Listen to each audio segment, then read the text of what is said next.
قال تعالى في شان حبيبه ومحبوبه مخبرا وآمرا إن الله وملائكته يصلون على النبي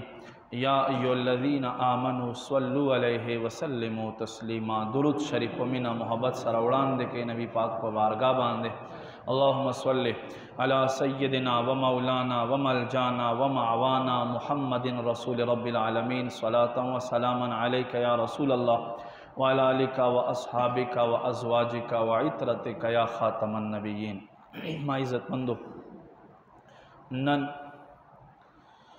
یکم ذوالحجۃ الحرام بمطابق 1443 ہجری اسلامی میاشت اخیرنۍ میاشت اولنۍ تاریخ د جمعې مبارک ورځ او یکم جولای 2022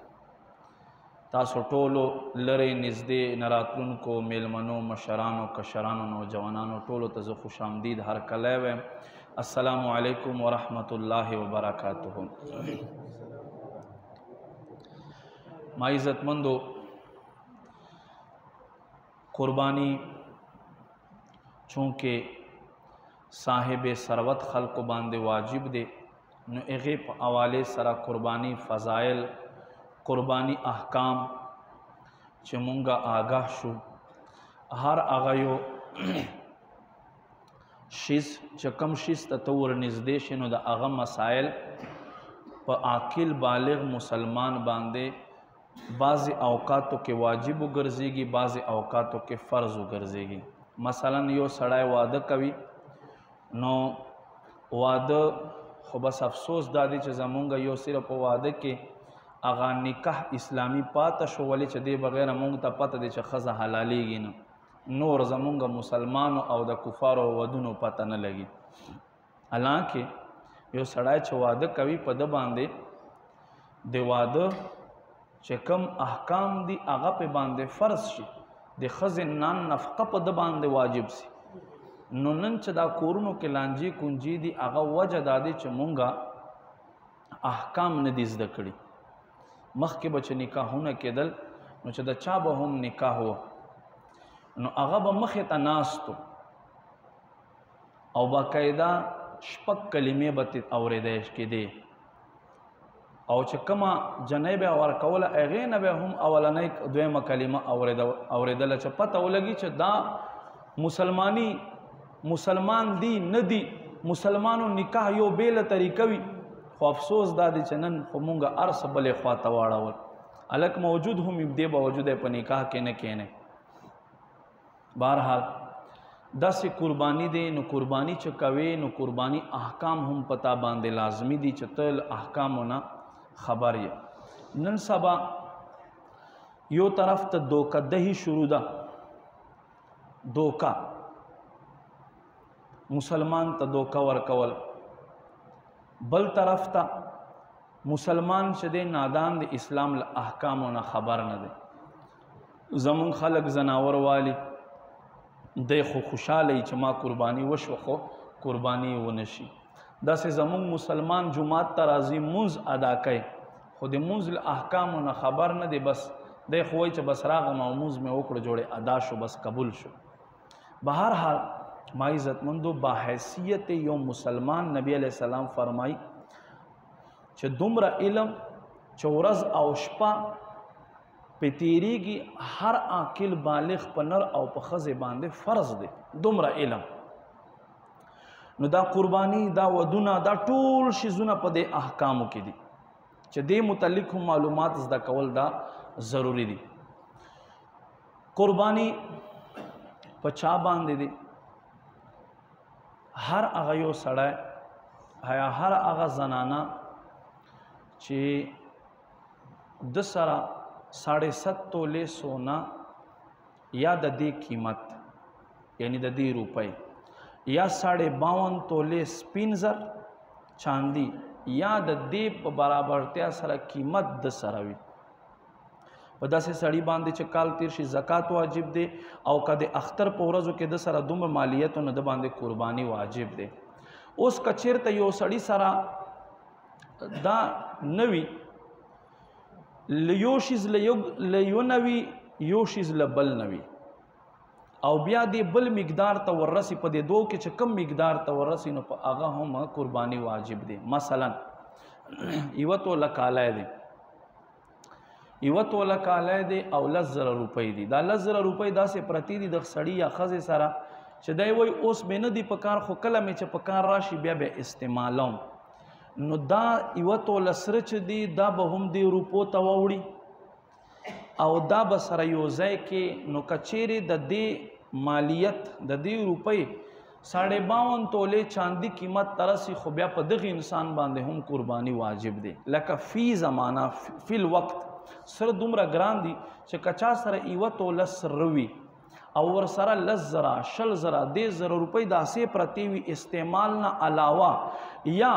جامع ور سره پرتی وي استعمال نه علاوه یا لوخي ور سره پرتی وي استعمال نه علاوه یا بل شیز ور سره پروت وي استعمال نه علاوه نو بیا به د سرو قیمت روپو ترواړوي د بل شیز قیمت پر روپو ترواړوي چې دا 52 تولې چاندي 52 تولې چاندي تقریبا 80,000 روپۍ جوړیږي فی الوقت دې ترسي نو بیا په دغه سړی باندې قرباني واجب دی او دی با قرباني خامخا کوي. مونږ خلق په دې معاملې کې سترګې پټوي یاره وای مونږ سره څه شی پراته دي مونږ سره مونږ باندې قرباني نه کیږي.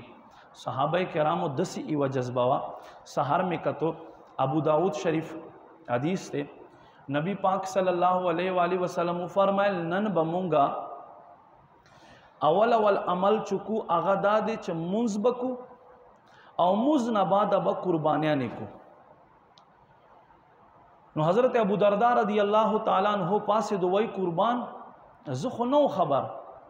ما خو قربانی وکڑا وی ولی وی زما په محله کې غریبان زه ته مې چې سهار وختي دوی ته ورولېږم د دوی ایثار د دوی جذبه وای بس تا دا قربانی به بیا کوي ما سره بل څه نشته قربان صرف د شپږو میاشتو کور کې مې چیلې ولاړه دی وای صرف د تا د ایثار او د جذبې له وجې نه نبی پاک صلی الله علیه و آله وسلم ته الله اختیار ورکړی دا شریعت د په اختیار کې د چې کوم خواته ګرځولای شي الله والله رسول اختیارمند دي. نبی علیہ السلام ورته فرمایي ورزت تا ته اجازت ته د شپږو میاشتو چیلې چې دی دا قرباني وکا ستا به وشي خو تا نه علاوه په چیلې جنس کې بل چاته اجازت نشته. نو دا د صحابه کرامو د قربانۍ سره او دین سره مینا محبت. دغه یو بل صحابي د عرض کې یا رسول الله صلی الله علیه وسلم ما سره خو نور سنشتا منیحه زناور دی. منیحه عربي کې منیحه څه ته وایي مونږ په پښتو کې وایو د فلانه زناور په پيو باندې راوستی دی چا نه په پيو باندې بیزا یا غوا راولو چې زه بیا پیل وشم چې کله وچسي بیا تا ته حواله کما دې ته په عربي کې منیحه وایي. یا رسول الله ما سره خو منیحه نه علاوه بل زناور نشته دی نو ما دې پاره څه الله محبوب ورته فرمایل ته په دې 10 ورځو کې خپل نوکان مکټ کوا خپل ویخته مکټ کوا سنت ما جوړوا زیر ناف ویخته مکټ کوا نوکان مکټ کوا تا تب هم رب کریم د قربانی کولو ثواب عطا فرمایي. یعنی صحابه کرامو دسې د قربانۍ سره او دسې د اسلام سره مینه او چې دی به وي چې څه په طریقې خو چې مونږ هم دغه شسته ور شامل شو او یو نن مسلمان دی چې د ځان راکاږي. بہرحال ما عزتمندو قدرمندو اللہ محبوب صلی اللہ علیہ وآلہ وسلم فرمائی فَإِنَّهُ يَأْتِي بِقُرُونِهَا وَأَشْعَارِهَا وَأَظْفَارِهَا فرمائی په ورځ د محشر دا کمی قربانیانې چې تاسو کوئ دا به سره د خپلو نوکانو سره د خپلو ښکرونو سره د خپلو ویښتونو را روان وي او تاسو به په دې ځناورو باندې سورلی کوئ او جنت ته به دننه کیږئ. قربانی دا فضیلت دی چې څومره نبی پاک صلی الله علیه و آله وسلم فرمایي چې څومره په ځناور باندې ویښته وي یو ویښته باندې یوه نیکي دی. صحابیار سے قربان په ګډ باندې خو اون وي هغه باندې خو زیات وي نو الله محبوب صلی الله علیه و آله وسلم فرمایل چې په ګډ ویښته باندې هم دقسې یوه نیکي په یوه ویښته باندې اوس په قربانۍ کې پسندیده شیز چې دی هغه څه شی دی لواړو نه زیات خوښ چې الله محبوب صلی الله علیه و آله وسلم ته هغه دا وی فرمایل داسې زناور راولې چې هم په تیاره کې کینی، هم په تیاره کې ګرځي، هم په تیاره کې ګوري. داسې زناور چې په تیاره کې کینی، چې په تیاره کې ګرځي، چې په تیاره کې ګوري. صحابه کرامو ته مطلب داو چې داسې زناور راولې چې تور وي، چې په تیاره کې کینی مطلب دا دی چې تور وي، چې په تیاره کې ګرځي مطلب دا دی چې خپې تورې وي، او چې په تیاره کې ګوري مطلب دا چې سترګې هم تورې وي. دا الله محبوب ته خوښ زناور. بیا نبی علیه الصلاۃ والسلام نه یوه قرباني هم ثبوت شته دی او دو هم شته دی چې نبی علیه الصلاۃ والسلام به دعا کوله اللهم تقبل من محمد ومن آل محمد ومن امت محمد. یا الله محمد نه د آل نه او د دل امت له طرفه دا قرباني قبول کړي. دا د الله نبی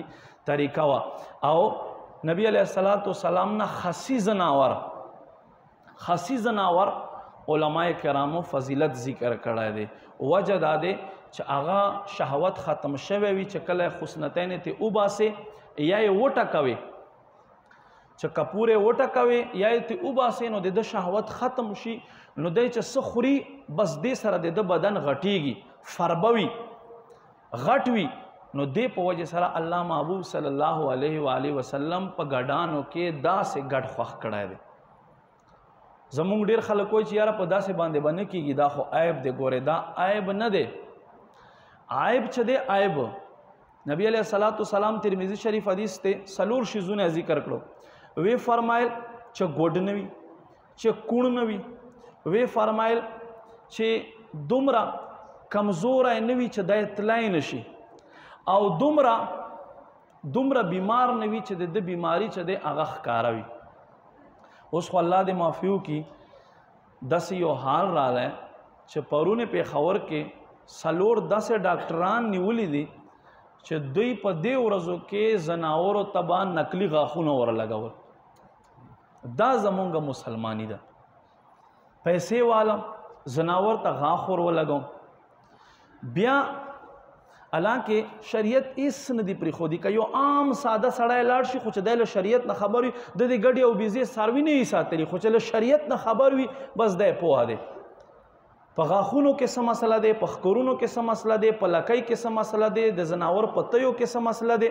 بالکل شریعت هر څه صفا واضح کړي دي. ښکرونو متعلق دا مسله دی چې که چېرته زناور ښکر چې دی د ویښ نه له زیلې نه مات شوی وي او اسې که په باندې ډکي هم خو مات وي ښکته نه، قرباني نه پې کېږي. دې نه علاوه که لږ مات وي، که ورپسې لږ نور مات وي، قرباني پې کېږي، هېڅ حرج نشته دی. خدا خو دې د ښکر مسله حل شوه. د لکۍ طرف ته راشه. لکۍ چې دی په 3 حصو به شي. په 3 حصو کې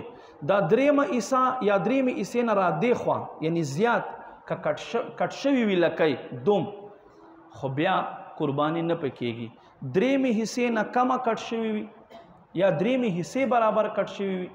بیا قربانی په باندې کېږي، هېڅ حرج نشته دی. خو چې یو سړي علماو سره کینی، شریعت زده کوي، هغه ته به پته وي، هغه ته به ټینشن نه وي، هغه چا پسې ګرځي نه. اوس د غاښونو مسله دی. غاښونو عموما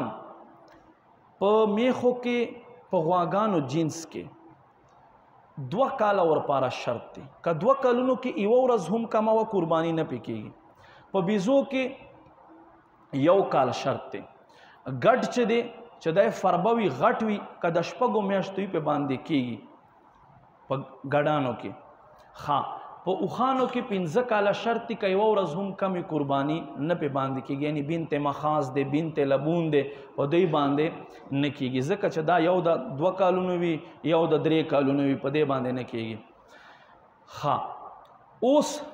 غاښونو مسله دی. ته یو زناور ګورې چې آیا دا زناور مونږ خلک وایي چې یو غاښې وي، یو کالني، یو غاښی وي، او هغه چې دی 2 کالنی چې دی هغه 2 غاښی وي. اورې دا هم ټیک دی، خو شریعت داسې انداز نه دی بیان کړی. شریعت مونږ ته آسانه خبر کړی ده. کچیرته دی ګیه مکمل طور باندې خوړلی شي او پته لګي چې له عمر نه پوره دی ګیه خوړلی شي پته لګي چې له عمر نه پوره دی اگر چې یو غاښ نه وي قرباني پې ټیک دی ضروري نه دی او که غاښونه یې راوتي وي او ګیه هم خوړلی شي خو عمر یې 15 ورځې کمې قرباني نه پې کېږي دا مسله زده کړئ مسله په غاښونو کې نه دی مسله په عمر کې دی او په خوراک کولو کې دی بیا دا خوراک کولو کې مسله ولې دی خوراک کولو کې مسله دې له وجې نه دی چې دی خوراک کولی شي بیا به دی عیب کې نه وي دی به فربه وي او چې دی خوراک نه شي کولی بیا خو دی عیبجن شو عیبجن زناور باندې قرباني نه کېږي دا د غاښونو مسله هم حل شوه ښه د زناور پیستانو ته یو تراشه غوا سلور د میخې سلور په دې کې که یو وچ شوی وي قرباني پې کېږي که دوه وچ شوي وي قرباني نه پې کېږي د بیزې دوه دي که یو وچ شوی وي قرباني نه پې کېږي ابه دواړه سلامت وي د میخې د غوا به درې واړه سلامت وي که یو وچ وي پروا نشته دا عیب نه دی اوس یو زناور د خارخ پې ولګېدو خارخ نو کچیرته خارخ داسې خارخ وي چې زناور یې بالکل راکاږلی وي کمزوری کړی وي اډوکي ښکاري بیا په داسې زناور باندې قرباني نه کېږي او که خارخ وي خو لږ شانتې بیا په هغه باندې کېږي نظر مسله دی کچیرته په یوې سترګې ړوند وي خو عیب دی قرباني نه پې کېږي په یوې سترګې ړوند نه دی په دواړو باندې لایټ کمزوری دی دواړو باندې لایټ کمزوری دی اوس کچیرته دغه زناور ته په ګز فاصلې باندې ګیه ښکاري ګیه به ورته ونیسې کچیرته تر ګز فاصلې پورې دته ګیه ښکاري خو قرباني پې ټیک دی او که بالکل مقصد دا ده چې نږدې نه یې ورته راغلی تر هغه وخت پورې ګیه نه ورته ښکارېږي نو په داسې زناور باندې قرباني نه کېږي ښه دې نه علاوه یو زناور دی کوڼ دی کوڼ په کوڼ زناور باندې قرباني نه کېږي چې په غوږونو باندې کوڼ وي په هغه زناور باندې قرباني نه کېږي یو کوڼ نه دی په غوږونو باندې درون دی درون اوس درون متعلق هم مسله دا ده چې دی کم از کم ګز په فاصلې باندې کش کړپ باندې پوهیږي بیا ټیک ته بیا دا عیب نه دی او کچیرته بالکل ورخواته ورغلی نه او ټک ته ورکړی نه تر وخته پورې نه اوري په غوږونو باندې کوڼ دی بیا په داسې څاروي باندې که د بیزې نه وي که د میخې نه وي که د ګډ نه وي که د اوښو له جنس نه وي چې له څه نه وي په هغه باندې قرباني نه کېږي غوږ مسله یې ده غوږ یې کټ شوی دی ځینې زناورو اوږده اوږده غوږونه وي په بیزو په چیلیو کې داسې غوږونه داسې زناور چې نیم نیم ګز غوږې وي نو هغې څه مسله دی هغې مسله دا دی که چېرته غوږ کټ شوی وي غوږ کټ شوی وي یا سیرلی شوی وي په منځ باندې اوس که چېرته دا غوږ 3 حصې کې او دا یوه حصه یا دې نه کم سیرلی شوی وي 2 حصې صحیح سلامت وي خو دا عیب نه دی یوه حصه کټ شوی وي 2 حصې صحیح سلامت دی خو دا عیب نه دی خو که چېرته دا یوه حصه له د دویمې حصې ته راړېدلې وي که سیرلی شوی وي که کټ شوی وي نو دا هم عیب دی په داسې زناور باندې قرباني نه کېږي دې کې ځان خبرول پکار دی زمونږ خلک چې دي بس دې ته نه ګوري بس وایي یاره بس څاروی مو واخیستلو نه بیا ډېر خلک دا وي چې هغه د روپو دې طرف ته روپۍ بچت کوي بل طرف ته چې ښه شیز ورته میلاو شي نو بیا دوی ته که داسې شیز میلاو شي نو بیا هغه ناخ کوي یو زناور دی اول عیب نه و پکې خو چې کله د واخیستلو بیا عیب پیدا شو مطلب دا دی چې ټیک ټاکو بس ټوپې وهلې ګوټ شو اوس په دغه زناور باندې قرباني کېږي ځکه چې تا د قربانۍ په نوم اخیستی و چې کله د اخیستو هلته عیب نه و پکې عیب وروستو پیدا شو اوس ته خو دا هسې حلالوې ځکه چې تا قربانۍ پر اخیستی اول عیب نه و پکې نو بیا دا زناور ټیک دی په د زناور باندې ستا قرباني کېږي کم یو زناور چې پیدایشي غوږونه نه وي پیدایشي غوږونه بالکل شته دي نه دا عیب دی په داسې زناور باندې قرباني نه کېږي او که وي خو واړه واړه وي نو دا عیب نه دی په داسې زناور باندې قرباني بالکل بلا کراهت جایز دی. ښه غټ څاروی دی واخیستو، اوس ته وایې چې یاره زه به لږ کار پې باندې وکړو، څو ورځې به مقصد دا دی.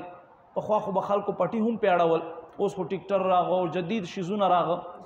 یو کس وایي چې یاره زه به لږ کار ته والم، اوبه به پې راوړم، یا به لوکوي نه اوبه پې راوباسم، یا به کرونده پې وکړم، پټی به پې واوړوم. نو یاد وساتئ د قرباني له څاروي نه که تا کور کې ساتلی وي او نیت ته دا وي چې قرباني به پې کوم، نو هغه زناور نه ممنوع او ګناه دی له هغه نه کار اخیستل، کار به نه تې چې کله تا یو زناور قربانۍ دپاره واخیستو یا د کور کې لوی کړو چې د باندې به زه قرباني کوم، نو هغه نه به بیا کار نه اخلی. داسې غوا دې واخیسته، میخه دې واخیستله، قربانۍ په نیت ته واخیستله، هغه چې تا کور ته راوستلو نو په هغې کې پی دي. پی علما فرمایي چې پی دي پکې، نو حکم یې دا دی چې اوبه واخله، اوبه ور وشینده چې دا پی بره وخیژئ، تلوشه بیا نه. او که ډېرې زیاتې وي چې بغیر د دې ګزاره نه کېږي چې لوشلې دي نه د تکلیف وي، بیا ولوشې چې څومره پی وي ته بیا نه استعمالی، غریبو کره بیا ورولېږې صدقه کوې بیا. او که چېرته ولو بالفرض تا استعمالې کړې وې، ته مولي صاحب خواته ورغلی نه وې، مسلې نه خبر نه وې، او تا پی استعمالې کړې وې، سیر 2 سیره 5 سیره هر څه څومره وې، نو هغې قیمت ته به حساب وکړې، بیا به دوره قیمت صدقه کوي. دقسې یو زناور تا حلال کړو، اوس د ده په خېټه کې بچی دی، هغه دا مسله عامه ده، شریعت هېڅ نه دي پرېښودي، هر څه یې واضح بیان کړي دي. یو میخه غوا تا واخیستله، اختر په ورځ دې حلاله کړه، بچی پکې راووتو. اوس که بچی مړ وي خو بس سیټ تی که مردار دی ته وې بس سیټ تی که، او که ژوندی وي